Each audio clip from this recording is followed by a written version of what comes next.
नाज़रीन, आप देख रहे हैं रेड लाइन इस्लामाबाद स्टूडियो से। सोशल मीडिया के ऊपर आपके पास आज़ादी तो बहुत है, लेकिन ज़ुबानें भी लटक गई हैं।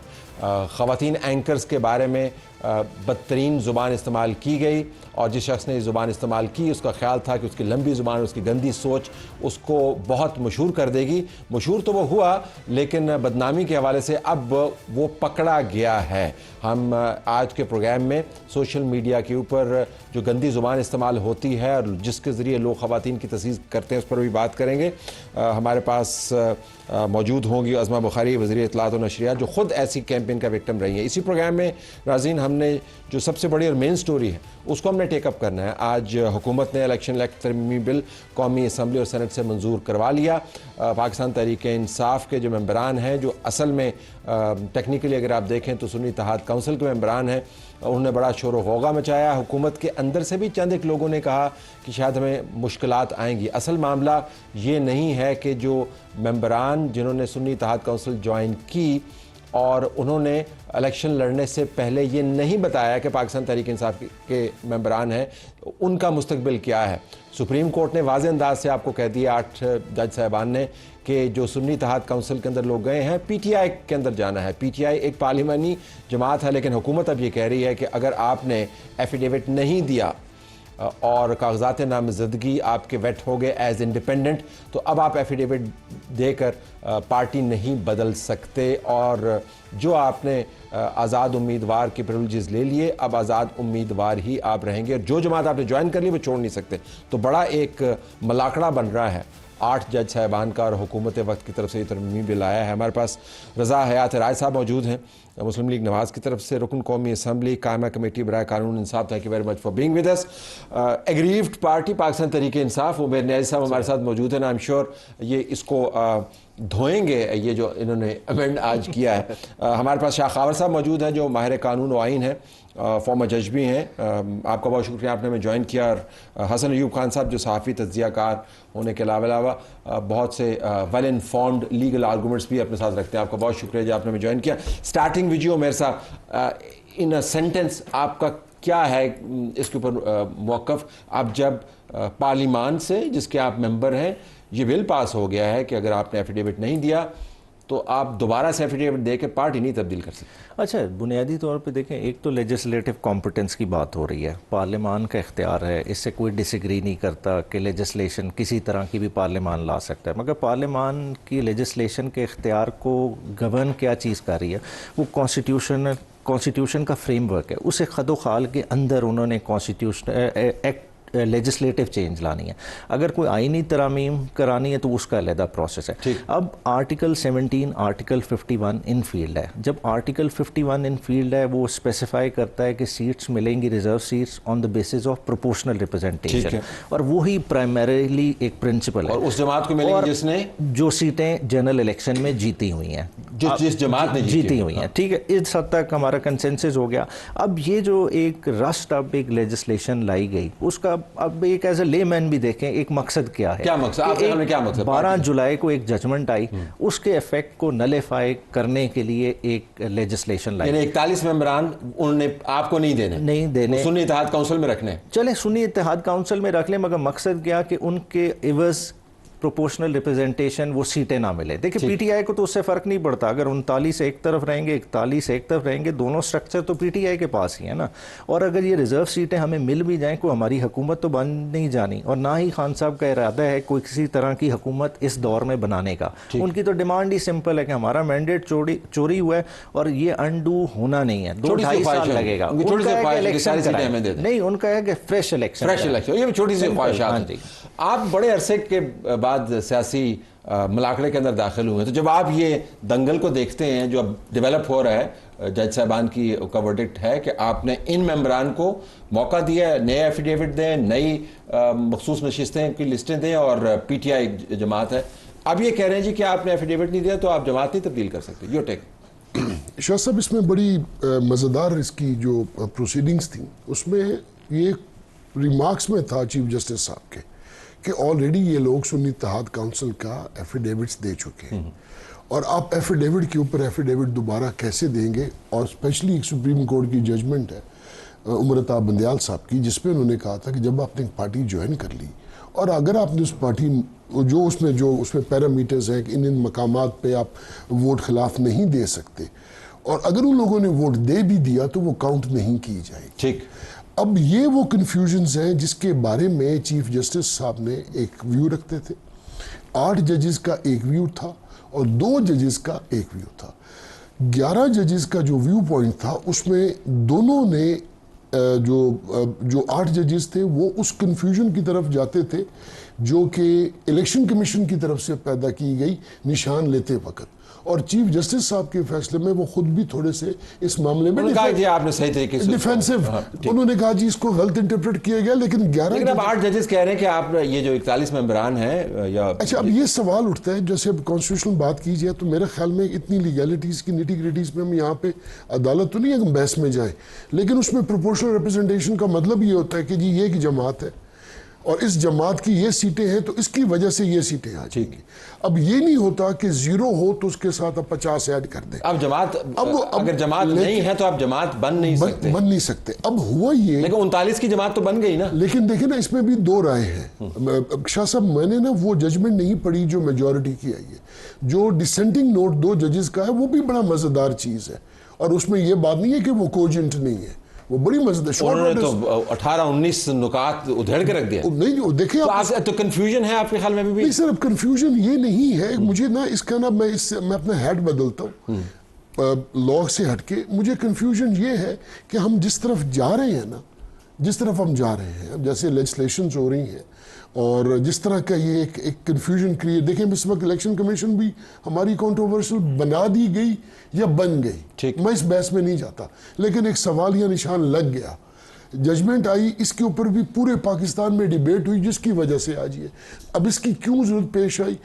जो वो 2 जजेस की जजमेंट है उस पर मैं आता हूँ, लेकिन फिलहाल तो अब हुकूमत ने लेजिस्लेट कर लिया तो जो कानून साजी है उससे तो कन्फ्यूजन खत्म होती है, लेकिन वो तो सीजन पॉलिटिशियन जो है वो कह रहे हैं कन्फ्यूजन तो परसिस्ट कर रही है। और देखिए, इस मौके पर ये वाली कानून साजी करना, और वो भी in the wake of the 15 July judgment, उसमें अगर देखा जाए तो उसमें बज़ाहिर तो ये लग रहा है कि ये उसको अनडू करने के लिए प्राइमा फेशा है। उसके किस हिस्से को अनडू करेंगे? व्यूअर्स की जरूरत किस हिस्से? वो ये कि जनाब एक ऑलरेडी एक पॉलिटिकल पार्टी में एक लोग मौजूद हैं जिसको इलेक्शन कमीशन भी डिक्लेयर कर चुका है।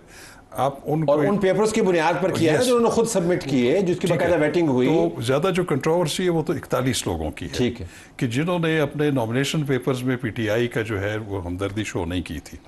अब उनको ये इजाज़त देना कि वो एक स्टिपुलेटेड कॉन्स्टिट्यूशन में टाइम पीरियड है कि आज़ाद उम्मीदवार जो है वो 3 दिन के अंदर अंदर कोई भी पॉलिटिकल पार्टी ज्वाइन कर सकता है, और उसको इतने अरसे के बाद फिर 15 डेज़ का मज़ीद टाइम देना और इलेक्शन कमीशन को कहना कि आप 7 डेज़ में उसके बाद इसको नोटिफाई करें और फिर उसको पार्लियामेंट में, नेशनल असेंबली में भेजें, तो उससे एक कन्फ्यूजन क्रिएट हो रहा है। तो हुकूमत ने क्लैरिफाई कर दिया आप नहीं कर सकते? नहीं, मैं आपको बताऊं, लेजिस्लेशन का जो इख्तियार है पार्लियामेंट का, वो तो अपनी जगह पे मुसलमा है। वो बिल्कुल ही अगर आज कौमी असम्बली से पास हो गया, कल सेनेट में जाएगा, फिर प्रेसिडेंट उसको असेंट, सेनेट से पास हो गया, तो इट विल बिकम, अब चूंकि असेंट ऑफ द प्रेसिडेंट है, तो it will be a legitimate legislation जो कि बाइंडिंग है उस वक्त तक, जब तक कि वो स्ट्राइक डाउन ना हो जाए ऑन द टचस्टोन। बाइंडिंग और स्ट्राइक डाउन, ये 2 अल्फाज नोट कर लीजिए, बाइंडिंग और स्ट्राइक डाउन। लेकिन आपसे मैं बाइंडिंग और स्ट्राइक डाउन से पहले, उमर न्याज़ी साहब ने एक ज़बरदस्त पॉइंट उठाया। उसने कहा इससे क्या फ़र्क पड़ता है कि सुन्नी इत्तेहाद काउंसिल के पास है या हमारे पास है, 41-39 मिला के हमने फिर भी उतना ही बना लेने हैं। सो हुकूमत क्या काविश कर रही है? फिर बात यह है प्रिंसिपल की। देखें, बलूचिस्तान के अंदर आपको पता है माजी के अंदर क्या हुआ कि इंडिपेंडेंस का एक बड़ा चंक आ गया था, और फिर वो इंडिपेंडेंस का जो चंक वो इंडिपेंडेंट ही रहा, तो फिर वो सीट्स किसको गई? वो बाकी जो दीगर जमातें थी पार्लियामान के अंदर, सूबाई असम्बली के अंदर, वहाँ पर तकसीम होगी। वही फार्मूला है यहाँ पर भी अप्लाई होता था। देखिए, आप इंडिपेंडेंट्स हैं, group of independents can not form a party. जब आपने सुन्नी इत्तेहाद काउंसिल ज्वाइन किया वो पार्लियामेंट्री पार्टी थी नहीं, जब वो पार्लियामेंट्री पार्टी थी नहीं तो फिर वो ग्रुप ऑफ इंडिपेंडेंट्स को मखसूस, लेकिन ये बहस तो 8 जज साहबान के फैसले से पहले होता, नहीं, वो तो फैसला आ गया, अब वो फैसला आ उसके गया, ऊपर रिव्यू लगा नहीं है। फैसला भी देखे ना, उसने सुप्रीम कोर्ट अपना इख्तियार इनहेरिट करती है कॉन्स्टिट्यूशन ऑफ पाकिस्तान से। अब वो कॉन्स्टिट्यूशन को रीराइट करने का इख्तियार सुप्रीम कोर्ट के पास नहीं है। ये भी कॉन्स्टिट्यूशनल डिबेट है, वो कोर्ट के सामने होगी ना, यहाँ पर कोर्ट तो के सामने नहीं, कोर्ट नहीं, पार्लियामेंट सुप्रीम है, पार्लियामेंट सोवरेन है, उसने अपना इख्तियार इस्तेमाल किया और उसने सुप्रीम कोर्ट के फैसले को खिलाफ आइन करार देते हुए ये कानून साजी कर ली और रेट्रोस्पेक्टिव इसकी इंप्लीमेंटेशन होगी। जब वो रेट्रोस्पेक्टिव आ गया तो उन्होंने तो उसमें ऐड कर दिया कि किसी भी अदालती फैसले का असर इस कानून साजी पर नहीं होगा। अब देखना ये है, देखिए अब मेन ये जो सुप्रीम कोर्ट ने फैसला दिया किसके ऊपर बेस कर रहे थे? वो बेस कर रहे थे कि जनाब जो 13 जनवरी का सुप्रीम कोर्ट का फैसला था उसकी तशरीह गलत की इलेक्शन कमीशन ऑफ पाकिस्तान। मैं उसमें नहीं जाता, लेकिन आप इंपॉर्टेंट बात है। हाँ। अब इलेक्शन कमीशन ने चीफ जस्टिस साहब से मैं पूछता हूं कि कौन सी पॉइंट की गलत तशरीह की है? उसको मैंने तो 10 मरतबा पढ़ा हुआ है। वो तो मनोन अमल किया है 208, 209, 210 के तनाजुर के अंदर ये 215 को ये हो जाएगी, ये बिल्कुल बड़ी अहम। और चीफ जस्टिस साहब पता नहीं क्यों इनके प्रेशर के अंदर आ गए कि वो बैकफुट पे चले गए। स्प्लिटिंग में आ जाएगा, लेकिन फंडामेंटल पॉइंट ये है कि वाकईतन अगर आज़ाद उम्मीदवारों ने एक जमात में दाखिला ले लिया तो ये इसरार क्यों? और आपने तो खैर उसके अंदर इसरार किया नहीं, आप तो पिटिशन का हिस्सा भी नहीं थे ना। देखें आप तो दूर बैठे ही आपके घर हलवे शलवे आ गए ना काम का। देखें अब ओवरऑल देखें डिबेट उस तरह से कि रिलीफ किसी को तो देना है, अगर इनहेरिटेंस का भी डिस्प्यूट सुन्नी इत्तेहाद काउंसिल को रिलीफ देना था ना। सिंपल सी बात, एक एग्जांपल ले लेते हैं, किसी का आपस में इनहेरिटेंस का डिस्प्यूट है, एक one of the legal heirs वो मुल्क में नहीं होता, क्या उसको हिस्सा उसका नहीं मिलेगा? उसे क्लेम तो डालना था ना कि मैं क्लेम ना भी डाले, शाह साहब बैठे हुए इधर बैठे हुए, अगर कोर्ट बैठेगी, कोर्ट मुकम्मल फैसला करेगी, वो नहीं करेगी कि खाली अदालत में ये आया मैं इसके हिस्से की एक तो मुल्क से बाहर नहीं थे, मुल्क के अंदर थे, दूसरा एक मुल्क के अंदर थे, कोर्ट के अंदर थे। देखिए कोर्ट के अंदर थे, कोर्ट ने ये सारे देखते भालते हुए कहा, जो सारे प्रोसेस उस वक्त थे, जो कोर्शन का माहौल था, सारी चीजों को देखते हुए उन्होंने डिसाइड किया कि इन लोगों ने उन्होंने जजमेंट लिखी फिर ना, नहीं जो उन्होंने सारे माहौल को देख के इलेक्शन, अगर आप उन्होंने इलेक्शन कमीशन ने जिस तरह से कोर्ट सुप्रीम कोर्ट की जजमेंट को मिस इंटरप्रेट किया, कोर्ट ने बारहा कहा कि हमारी जजमेंट को तो आपको हुकूमत क्या कहते हुए नजर आती है? एक चीज बस ऐड कर लूं, देखिए सलमान राजा साहब की पिटीशन उस वक्त गई हुई थी, उन्होंने कैटेगोरिकली ये क्या कहा कि हमसे सिंबल चुना है, हमसे पार्टी नहीं चुनी, हमारे सामने आजाद ना लिखे, हमारे सामने पीटीआई। उन्होंने ये भी कहा था कि फ्रैंकली मैं इंसिस्ट नहीं करूंगा कि ये सीटें पीटीआई को दी जाएं, वो भी तो याद करें। चलिए ठीक है, मगर देखें अब देखें सीटें का फिर बार बार इंसिस्टेंस उस पर, तो आपको कोई फर्क पड़ता है वैसे इससे? हमें तो कोई फर्क नहीं, मैं तो इसी चीज से परेशान हूं कि गवर्नमेंट को इससे ज्यादा परेशानी क्यों है? देखिए एक प्राइवेट मेंबर के जरिए ये अमेंडमेंट लेके आए, गवर्नमेंट को इतनी इखलाकी जुर्रत नहीं हुई, अगर इतना उन्हें मसला था सुप्रीम कोर्ट की जजमेंट से, कैबिनेट के सामने रखते, खुद गवर्नमेंट बिल लेके आती अमेंडमेंट का, वो ये तक नहीं लेके आए क्योंकि उन्हें इनकी रिपरकशंस का पता है। ये खाली डिलेइंग टैक्टिक्स हैं कि इलेक्शन कमीशन को कुछ ब्रीदिंग स्पेस मिल जाए, अदरवाइज इस चीज ने स्टैंड ही नहीं करना। किसने इंप्लीमेंट करना है सुप्रीम कोर्ट के वर्डिक्ट को? पार्लियामान की मानी जाएगी, सुप्रीम कोर्ट की मानी जाएगी, या दोनों ने अपना बॉल फेंक दिया इलेक्शन कमीशन के पास? यही मेरी कंफ्यूजन थी। इस वक्त देखें सुप्रीम कोर्ट का एक फैसला है और जो कि वो ना मेजॉरिटी डिसीजन है। अब हम आईनी तौर पे पाबंद हैं कि सुप्रीम कोर्ट के फैसलों को अमल दरामद करने की। एक ये चीज़ आ गई है जो आज एक प्राइवेट मेंबर बिल के ज़रिए आज आपने कानून पास कर दिया और वो सेनेट में भी पास हो गया।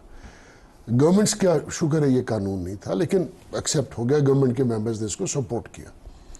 अब ये चीज़ देखने वाली है कि ये जो पावर ऑफ जुडिशल रिव्यू है, इस देखिए शाह साहब, मैं एक चीज़ को मैं पुराने वक्तों को भी जहन में रखता हूँ, जजेस का भी अपना एक माइंड सेट होता है। आपको पता होता है इस जज के सामने शाह बैराम साहब बैठे, इन जज साहब के सामने अगर ये हमने लाल रुमाल दिखा दिया तो ये शायद अर्क हो जाएंगे, इरिटेट हो जाएंगे। तो एक जज के साथ आपका लाल रुमाल मैंने मिसाल दी और रेड रैग को अच्छा, और वो फिर और एग्जैक्टली अब अगर फाइज ईसा साहब हैं, आपने देखा होगा कि वो कॉन्स्टिट्यूशन की स्ट्रेट एंड नैरो, वो स्ट्रिक्ट, उनकी जो इंटरप्रिटेशन है कॉन्स्टिट्यूशन की वो बिल्कुल स्ट्रेट लाइंस में स्ट्रिक्ट है। बाकी जो जजेस हैं उसको वो थोड़ा सा जेनरोसिटी दिखा देते। तो इन चीज़ों को अगर आप मलूज़े खाते रखें, अब ये चूंकि बिल तो आ गया, ये जाएगा सदर साहब के पास और वहाँ तो हो जाएगा, वो हो जाएगा। अब कल को फर्ज करें पब्लिक इंटरेस्ट लिटिगेशन में यही बिल जो है और ये कानून की शक्ल में, कानून तो ये बन गया, ठीक है। अब इस कानून को वो कब से अमल दरामद करते हैं, रेट्रोस्पेक्टिवली, प्रोस्पेक्टिवली, मैंने वो चीज़ नहीं देखी। अच्छा, उसके बाद क्या ये कानून को अगर अमल दरामद करते हैं और फिर सुप्रीम कोर्ट में कोई बंदा पब्लिक इंटरेस्ट लिटिगेशन में जाके सुप्रीम कोर्ट की inherent power of judicial review को इन्वोक कर लेता है कि ये तो जी सुप्रीम कोर्ट की जजमेंट को ओवरराइड कर, देखें पार्लियामान के पास अख्तियार है, ठीक, पार्लियामान के पास ये अख्तियार है। और मैं आज आपको यहाँ बैठे बता रहा हूँ कि अगर फाइज ईसा साहब के पास ये केस गया तो वो इस चीज को मानेंगे कि पार्लियामान कि पार्लियामान का वो स्टेट जो बाकी बेंच बैठा है वो इस पे क्या इंटरप्रिटेशन लेता है वो ओनली गॉड नोस। अब गॉड नोज, थोड़ा सा बीच में वी नो व्हाट विल हमें पता है कि अगर उनके पास मैं आपको थोड़ा सा एक चीज़ सिंपलीफाई शाह साहब आप जवाब दे नहीं है ना। अब ये बड़ा एक इंटरेस्टिंग सिचुएशन पैदा हो गई। अब बात ये है कि जहाँ तक सुप्रीम कोर्ट का फैसला है, मेजॉरिटी का फैसला है, बाइंडिंग है, ऑल राइट, क्योंकि आर्टिकल 189 कहता है कि तमाम फैसले जो सुप्रीम कोर्ट है जिसमें प्रिंसिपल ऑफ लॉ डिटर्मिन किया गया वो बाइंडिंग है on all judicial authorities of Pakistan. इसको जरा गौर से सुने। फिर आर्टिकल 190 कहता है कि सुप्रीम कोर्ट की मदद के लिए, उसकी फैसले की इम्प्लीमेंटेशन के लिए मुल्क की तमाम एग्जीक्यूटिव और जुडिशियल अथॉरिटीज जो है उसकी एड के लिए आई, ऑल राइट। लेकिन इंटरेस्टिंगली इसमें पार्लियामेंट का जिक्र नहीं है। अब मैं आपको मुझे जो चीज़ नज़र आ रही है वो ये आ रही है कि अब इंटरेस्टिंग सिचुएशन ये पैदा हुई है कि वो जो दो जजेस, मुअज़्ज़ज़ जजेस का जो डिसेंटिंग नोट है उसमें उन्होंने बड़ी ख़तरनाक बात कर दी है। उन्होंने कह दिया है कि ये तो री राइटिंग ऑफ द कॉन्स्टिट्यूशन है और ये जजमेंट उस वक्त पास हो सकती थी जब तक ये 2-3 प्रोविजंस ऑफ कॉन्स्टिट्यूशन आप मुअत्तल न कर देते। वो तो बिल्कुल बहुत आगे चले गए। और ये भी कहा कि इसके ऊपर जो अमल दरामद करेगा, नहीं मैं आपको बताऊँ, उसके ऊपर जो अमल दरामद करेगा वैसे ऐड कर दो, अमल दरामद करेगा वो आइन की वायलेशन। मैं यही कह रहा हूँ, गो के ये डिसेंटिंग नोट है, मिनॉरिटी व्यू है, वो बाइंडिंग नहीं है, लेकिन उससे एक गाइडिंग प्रिंसिपल्स जो है वो जो उन्होंने डिटर्मिन कर दिए। अब होगा क्या, फर्ज करें कि इलेक्शन कमीशन इन 80 लोगों को नोटिफाई करके भेज देता है।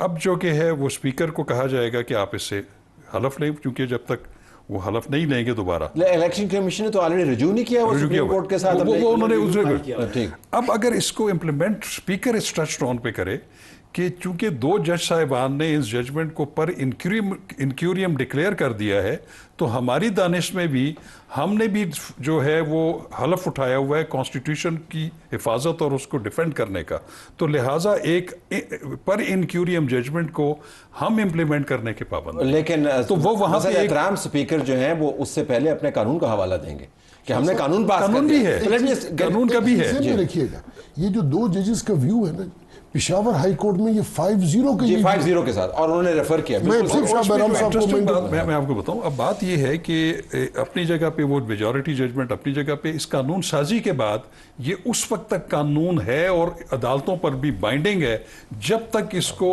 बाकायदा इसकी वायरस को चैलेंज करके इसको चला किया जाए। राजा सिकंदर साहब सोच रहे होंगे कि मैं किसकी मानना, मतलब ये कि सुप्रीम कोर्ट की मानूं, पार्लियामान की मानूं, वो जो 2 जज साहबान ने आपको कह दिया कि किसी भी इदारे ने अगर ये काम किया तो वो कॉन्स्टिट्यूशन की वायलेशन होगी और हमें पता है उसकी सजा क्या है।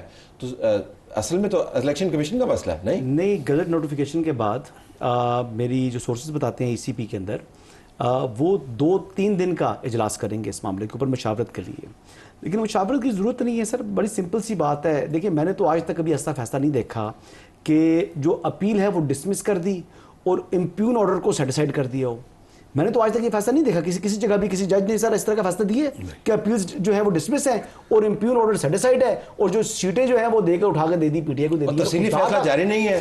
और अब पता है मुश्किल हो नहीं सकता। नहीं, मैं बताता हूँ, अब मुश्किल ये होगी कि 2 जजेस ने इस पे डिटेल रीजंस दे दिए। अब उनको निगेट करके ही आप अपना उनको निगेट करके आप मेजॉरिटी 187 वहां पर सुप्रीम कोर्ट इन्वोक कर सकती है जहां पर इवन के कॉन्स्टिट्यूशन नहीं, लॉ तक वाजे ना हो। तो इलेक्शन कमीशन आपकी मालूमात के मुताबिक वाजे था और आपने 187 वो कर दिया। तो पार्लियामान के कानून को फॉलो करेगा, पार्लियामान के कानून को फॉलो करना पड़ेगा। आप छोटा मोटा तनाज़ा नहीं आप खड़े। छोटी सी बात एक ऐड करूं, माफी फिर आपको याद होगा कि जस्टिस जावेद इकबाल साहब ने इफ्तिखार चौधरी साहब के एक रेफरेंस को रिजेक्ट किया था। जी। और उसकी जजमेंट किससे लिखवानी पड़ी थी? जस्टिस रमदे से। और उनको 3 के 4 महीने लग गए थे जजमेंट लिखने में, बल्कि ज्यादा लगे, ज्यादा वक्त लग गया था, लिख नहीं पा रहे थे कि इसमें इतनी ग्राउंड्स हैं कि हम लिखें तो मरते हैं, ना लिखें तो। आपने देखे, आपने याद करवा दिया, वरना तो जस्टिस जावेद इकबाल के जो हवाले हैं वो आईनी आजकल नहीं होते, वो और ही में चीजें याद आती हैं उनके हवाले से। बट कमिंग बैक टू सरतपाओ इंसाफ है, सरतपा इंसाफ है ना। Coming back to you, so legal battle ahead, मतलब आपने तो बहुत बड़ा मसला खड़ा कर दिया।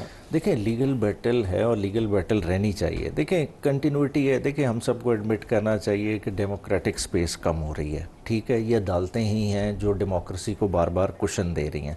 अगर ये कुशन ना दें तो हमारे हालात बांग्लादेश वाले हो जाएंगे।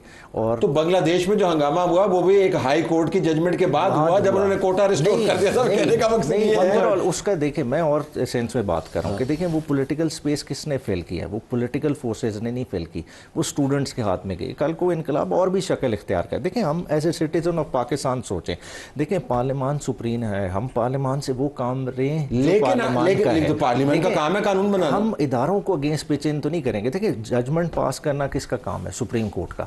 हमने उस जजमेंट को इम्प्लीमेंट करना है। अगर गवर्नमेंट का क्या काम है? गवर्नमेंट इम्प्लीमेंट ना करे और हेड ऑन ले ले तो इदारे किस तरह से चलेंगे? कि आज वक्ती तौर पर आप इलेक्शन कमीशन को सहारा देने के लिए अपनी सुप्रीम कोर्ट के साथ टसल बना लेंगे, तो कानून साजी ना करेंगे ताकि वो कानून साजी बिल्कुल करें। देखें अभी तो देखें इसमें 2 एस्पेक्ट है। एक तो रेट्रोस्पेक्टिव वाली जो बात कर रहे थे, चले मैं कहता हूं ये प्रोस्पेक्टिव भी नहीं खड़ी होएगी। कल को इसके उस एंगल से भी देखें, ये प्रोस्पेक्टिवली भी ये लेजिस्लेशन ठीक नहीं है। Okay, we have to take a break है। ब्रेक के बाद वापस आएंगे। सिर्फ मामला पाकिस्तान के अंदर ही अदालतों का नहीं, मैं अमेरिका के हवाले ज़्यादा नहीं देना चाहता। वहाँ पर भी एक बड़ी टसल चल रही है कि जो जज साहिबान ट्रंप लगा गए हैं उनका जो तअस्सुब है उसको किस तरीके से न्यूट्रलाइज किया जाए, और रिफॉर्म पैकेज ला रहे हैं 3 टियर, जिसके अंदर सदर को इख्तियार हासिल होगा कि 2 साल के बाद जजों को लगाएं ताकि जो ट्रंप इन्फ्लुएंस उसको डाइल्यूट किया जाए। ब्रेक के बाद प्रोग्राम में खुशामदीद नाज़रीन। पार्लियामान कह रही है कि हमने कानून बना दिया है। वो कानून अगर आप 8 जज साहिबान की जजमेंट को पढ़ें, बादिल नज़र में उससे मुतसादम है। इलेक्शन कमीशन अब किसकी बात मानेगा? आपने तो कन्फ्यूजन का जिक्र किया है, लेकिन कन्फ्यूजन से आगे की बात है कॉन्फ्लिक्ट की तरफ जा रही है, जिस तरफ मेयर नाज़िर साहब इशारा कर रहे हैं। तो फिर ये पुराना खेल होगा, पार्लियामान बामुकाबला सुप्रीम कोर्ट। आप लेजिस्लेट करेंगे, वो नॉकआउट करेंगे, आप फिर लेजिस्लेट करेंगे, वो फिर नॉकआउट करेंगे। ये टेबल टेनिस का मैच होगा क्या? शाह साहब होना नहीं चाहिए। नहीं, होना तो बहुत कुछ नहीं चाहिए। अब आप मुझसे कह रहे हैं कि मैं आपको मैं आपके सियासी दानिशमंदी और तजर्बे से फायदा उठाते हुए मैं व्यूअर को बताना चाह रहा हूं कि how do you see this thing play itself out. Shah साहब मैं गाजियों में रहना चाहता हूं, आप मुझे शोहदा में लेके जाना चाहते हैं। लेकिन कभी कभी शहादत के करीब जाकर गाजी का दर्जा बुलंद होता है, करीब जाके मतलब मजरूब होके निकलूं। आपका मतलब ये कि मजरूब होके निकले। देखिए शाह साहब, ये तो अजराए मजाक एक इलेक्ट्रो नोट एक बात थी। देखिए शाह साहब, ये जो है ना, जो सुप्रीम कोर्ट का इदारा है, इसके साथ पार्लियामान अगर कॉन्फ्लिक्ट में आ गई तो इस मुल्क की तारीख के लिए एक बहुत ट्रेजिक दिन होगा। ठीक, ये on a very serious note है। देखिए अदलिया अगर कुफर पे हुकूमत रह सकती है, नाइंसाफी पे नहीं। इस अब 1400 साल पीछे भी चले जाए तो हमें अगर फ़र्ज़ करें अगर ये जो प्राइवेट मेंबर बिल अगर फ़र्ज़ करें किसी और हालात में ये आता तो इसको शायद इसके ऊपर बहुत सारे मेंबर्स को बुला के उनसे इत्तेफाक राय ली जाती है, डिलिब्रेशन ली जाती। आज आप जो ये डिस्कशन कर रहे हैं तो आपने भी तो रियलाइज किया ना कि खुदा ना खास्ता इससे एक कॉन्फ्लिक्ट खड़ा हो। जी बिल्कुल, हमें नजर आ रहा है, it is in going in that direction. फिर क्या होगा?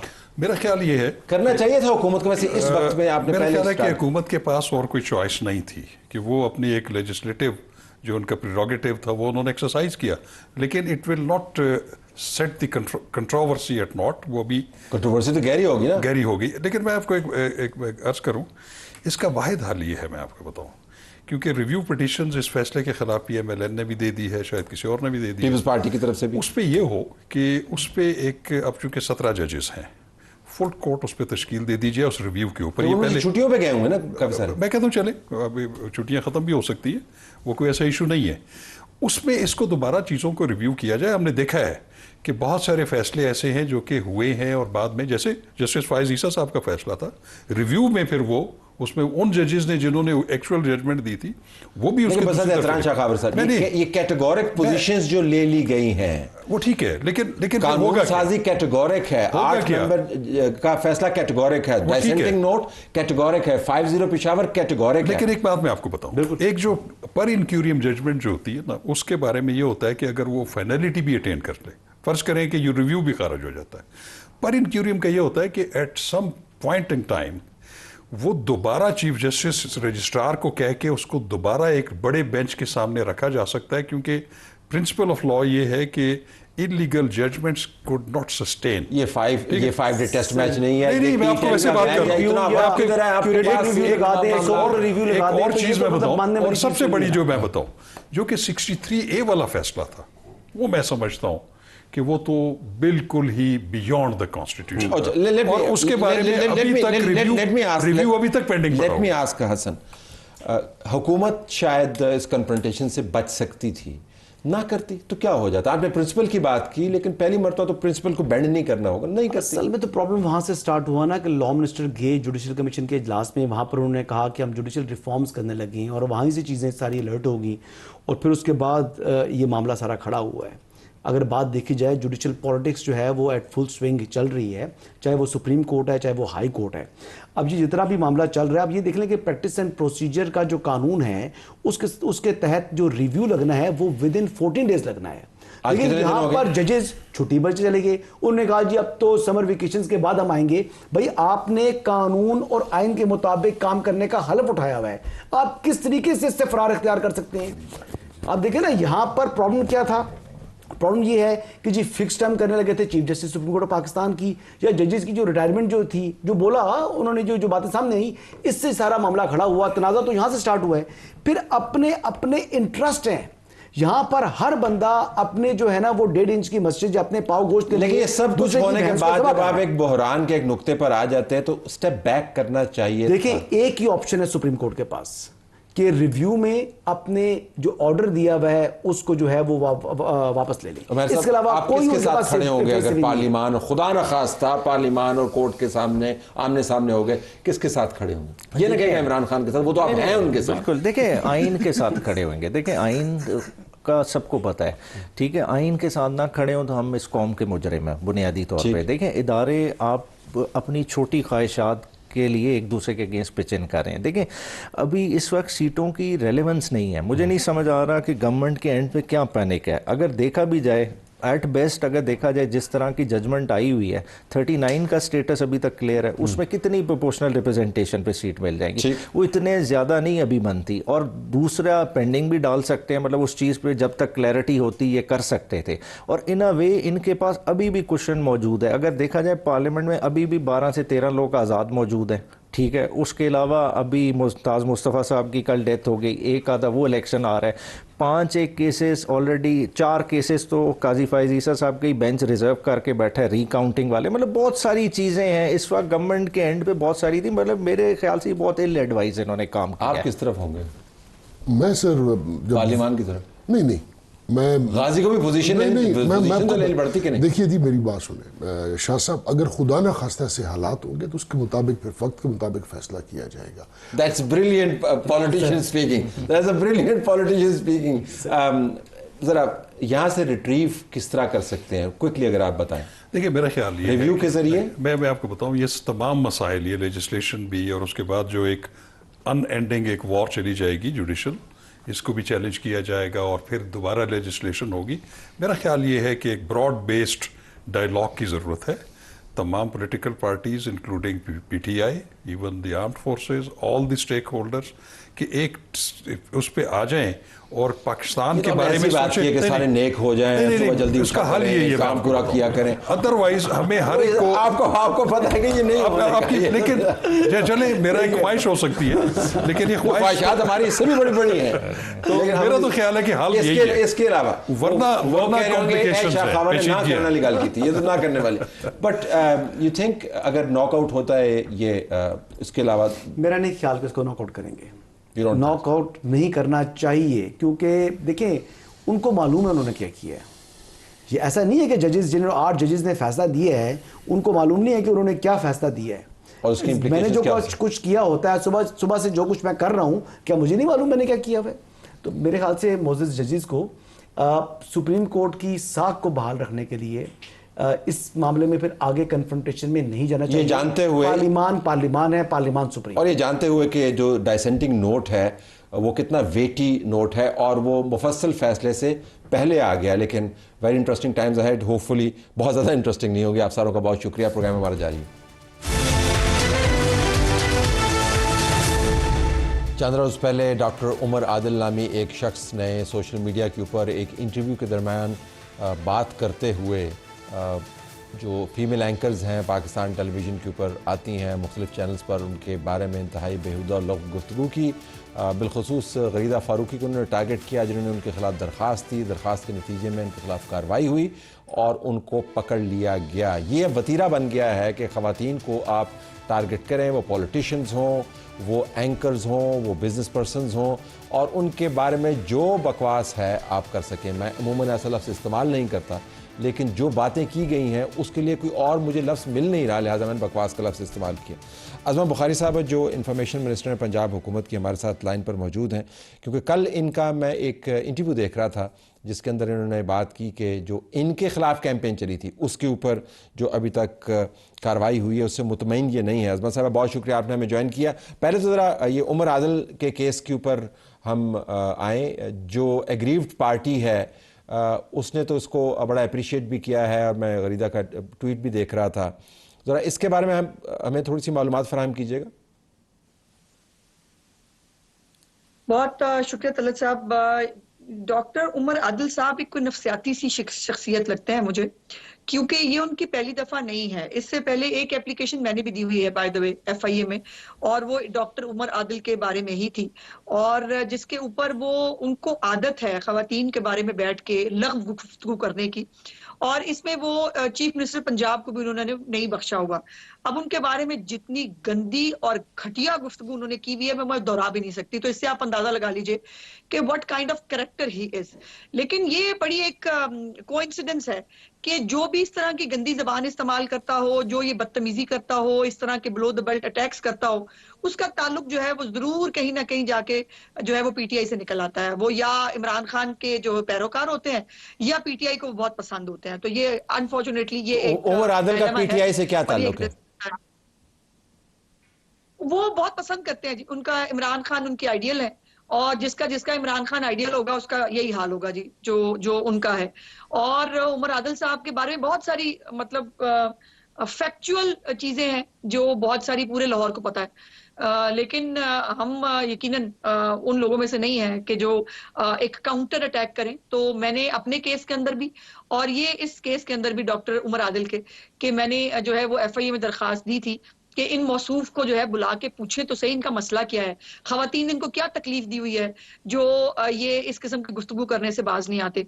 तो गरीदा ने भी एप्लीकेशन दी हुई थी, और आई होप कि अगर वो अब अंडर कस्टडी हैं तो उनसे जो चीफ मिनिस्टर साहिबा के बारे में और बाकी खवातीन, मैंने बाय द वे सिर्फ चीफ मिनिस्टर साहिबा के बारे में नहीं, मैंने बाकी ये लेडीज जो हमारी जर्नलिस्ट हैं इनके बारे में भी इकट्ठा लिखकर एक जो है एप्लीकेशन दी थी, और गुड टू नो कि उसके ऊपर जो है वो एक्शन हुआ है। अच्छा, clearly- मौसूफ को बुला के जो जी, बिठाया है, clearly पूछे ये- कि इनका ज़हनी कोई प्रॉब्लम है। ये रिपीट ऑफेंडर हैं, और मेरे ख्याल में जो प्लेटफॉर्म्स इनको स्पेस फ्राहम करते हैं उनकी भी इतनी ही जिम्मेदारी बनती है। मेरे ख्याल में ये भी एक फैशन बन गया है कि आप बिल्कुल हल्के फुल्के अंदाज से कहें नहीं जी ऐसी बात तो ना करें, और नहीं जी ये तो अच्छा नहीं लगता, and then you let that go. तो प्लेटफॉर्म के ऊपर बैठ के या वारदात जो है बड़ी पुरानी हो गई, मेरे ख्याल में प्लेटफॉर्म की भी जिम्मेदारी है। But coming back to your case, आपके खिलाफ भी गंदी कैंपेन चली, फिर आपने उसके ऊपर एप्लीकेशन मूव की। आपने मेरे प्रोग्राम में कहा था कि आप उनको छोड़ेंगे नहीं, पेशावर जाना हो पेशावर जाएंगी, सिंध जाना हो सिंध जाएंगी। अब जो आप ये बयान कर रही हैं कि FIA साइबर क्राइम विंग को बंद कर दिया जाए, FIA साइबर विंग सिर्फ तनख्वाहें ले रहे हैं, काम नहीं कर रहे। कई मरतबा बताया कि मामला ट्विटर से नहीं फेसबुक से शुरू हुआ, उन्हें समझ नहीं आ रही, इस सिलसिले में मुलव्वस किसी अकाउंट को ट्रेस भी नहीं किया जा सकता। क्या ये सब कुछ वाकईतन दुरुस्त है या आपसे एट्रीब्यूट किया गया? नहीं तले साहब, मुझे एट्रीब्यूशन की आदत नहीं है जी, और मैं खामखा, जब मैं खुद एग्रीव्ड पर्सन हूं तो मैं एट्रीब्यूशन क्यों ही करूंगी। ये फैक्चुअली करेक्ट है कि अब भी कोर्ट के अंदर इतने दिनों से जो केस चल रहा है उसके अंदर भी अभी तक हम टेक्निकलिटीज में घूम रहे हैं, लेटर लिखा है नहीं लिखा है, जो वो रूल्स जो है, ये तो अच्छी बात है खैर कि सीजे साहिबा जो है वो इस मामले की कोर तक जाना चाहती हैं कि अगर रूल्स रेगुलेशंस नहीं है तो क्यों नहीं है, वो होने चाहिए। लेकिन सवाल ये है कि मेरी सारी जो पूरी प्रोसीडिंग्स है ना वो ट्विटर के इर्द गिर्द घूम रही है। हालांकि वो फेसबुक अकाउंट्स जो हैं वो आज भी मौजूद हैं और मेरे खिलाफ कैंपेन हुई नहीं है, आज भी जारी है। मेरे बेटे के साथ मेरी तस्वीर जो है उनके ऊपर गंदगी बखेरी गई, मेरे हस्बैंड के साथ मेरी तस्वीर है, उनके साथ गंदगी बखेरी गई, उसके साथ एक जर्नलिस्ट है, मेरा भाई है बेचारा छोटा, उस गरीब को भी नहीं बख्शा गया और उसकी के साथ मेरे एक वीडियो जो है उसको भी जो है वो उसको भी जो है वो फैलाया गया एक वो करके।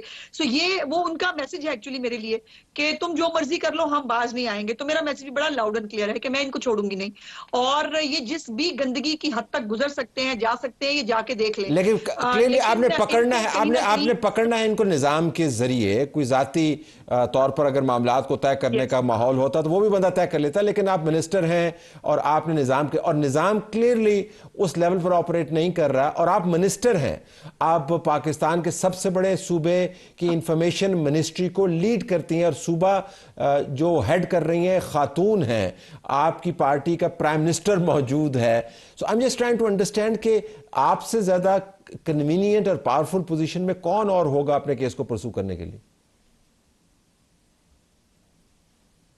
आप दुरुस्त कह रहे हैं तलत साहब, और अगर मेरा कोई पॉलिटिकल मोटिव हो, अगर मेरा कोई वो होता तो बहुत आसान था, मैं रियासती ताकत इस्तेमाल करती और उसके बाद मैं जो है वो कुछ लोगों को पकड़वा के जो है वो अपनी तस्कीन कर लेती, ज़हनी तस्कीन कर लेती। ऐसा नहीं है।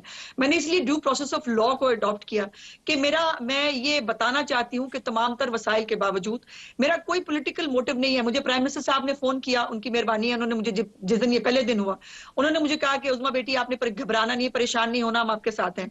मेरी चीफ मिनिस्टर जो है वो हर वक्त हर लम्हा इस केस को परसू भी कर रही है, मेरे साथ है। सवाल आ रहा है FIA की कैपेसिटी के ऊपर। वो जब उनको मैं पूछती हूँ तो वो मुझे कहते हैं कि जी हमारे पास कोई ट्रीटी नहीं है, फेसबुक हमारी सुनता नहीं है, ट्विटर हमारे पास बैन है, तो हम कुछ नहीं कर सकते। जितने वो हेल्पलेस लगते हैं मुझे, वो हेल्पलेसनेस मुझे फिर समटाइम्स मेरे ऊपर तारी होती भी नजर आती है कि अगर ये आलम है रियासती इदारों का और ये आलम है कि हम इतने हैंडीकैप्ड हैं और ये मुल्क जो है ये शायद एक ऑटो पायलट पे चल रहा है, तो इस तरह तो मुल्क नहीं चला करते। और आज मैं हूं, मुझे एक कल बाय द वे एक PTI, फिर आप कहेंगे उनका क्या ताल्लुक है, कुछ हमारे सहाफी जो हैं वो अपने आप को सहाफी कहते हैं, लेकिन वो एक बाकायदा तौर पर एक सेल के मेंबर हैं। वो भी मेरी पिटीशन पे उस दिन पिछली पेशी पे आए हुए थे और मुझे उनको देख के बड़ी खुशगवार हैरत हुई कि फलक के कुछ जानने वाले आ गए। उन्होंने मुझे, जब मैं खड़ी हुई बात करने के लिए, तो उन्होंने मुझे कहा देखें बड़ा बुरा हुआ आपके साथ, लेकिन ये बताएं ना जो डीप फेक वीडियो जो है वो कुछ 2 हीरोइंस हैं, उनका नाम लिया और बुशरा बीबी के बारे में बनी। मैंने उसका 1 मिनट मुझे यहाँ पे करेक्ट कर दो, बुशरा बीबी की कौन सी डीप फेक वीडियो आई है? तो जब उसके पास जवाब नहीं था तो उसने कहा नहीं मैं कह रहा था कमेंट। ये प्रॉब्लम है कि डीप फेक वीडियो बनाना तलत साहब कोई मुश्किल काम नहीं है। हमारे पास भी वो कैपेसिटी और हमारे पास भी वो, बट हम नहीं करना चाहते, हम नहीं करेंगे। मुझे इस कानून से, इस मुल्क के इदारों से और इसके निजाम से रिलीफ लेना है, और इस निजाम को दुरुस्त करने के लिए मैं इस वक्त सूली पर टंगी हुई हूँ। बट मैं जो है मैं तैयार हूँ, अगर मेरी कुर्बानी के बाद अगर बाकी औरतों को, वो जर्नलिस्ट हो, वो पॉलिटिशियंस हो, वो कोई भी है, अगर उनको इंसाफ मिलता है तो सौदा बुरा नहीं है। I have to leave it there. आपका बहुत शुक्रिया नाज़रीन, इजाज़त चाहते हैं, अल्लाह हाफिज़।